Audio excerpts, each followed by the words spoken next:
పూరు వెళ్ళి రామచంద్రమూర్తి విఘ్నేశ్వరుడికి నమస్కారం చేసి ఇక్కడి నుంచి నేను సేతువు కడుతున్నానన్నాడు. వెంటనే మేనమామ కదా మరి శ్రీ మహావిష్ణువు రామావతారంలో వచ్చారు, మనుష్యుడిగా ప్రవర్తిస్తున్నాడు, అందుకని మేనమామనంటే ఒప్పుకోడు. అందుకని విఘ్నేశ్వరుడు ప్రత్యక్షం అయ్యి అన్నాడు, ఇక్కడి నుంచి కట్టద్దు, ఇక్కడి నుంచి సేతువు కడితే చాలా దూరం అవుతుంది, ఇంతకన్నా కొంచెం దక్షిణంగా ముందుకు వెళ్ళి అక్కడి నుంచి సేతువు కట్టు, కడితే ఇది తిన్నగా లంకాపట్టణంలో రావణాసురుడి అంతఃపురం ముందుకెడుతుంది, నీకు కష్టం తగ్గుతుంది, దూరం తగ్గుతుంది, లంకాపట్టణం యొక్క కీలకమైన ప్రాంతానికి సేతువు చేరుతుంది, అందుకని అక్కడి నుంచి సేతువు కట్టన్నాడు.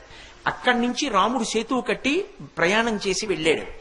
కానీ విఘ్నేశ్వరుడికి తర్వాత దేవాలయం కడదామని ఎందరో ప్రయత్నించారు.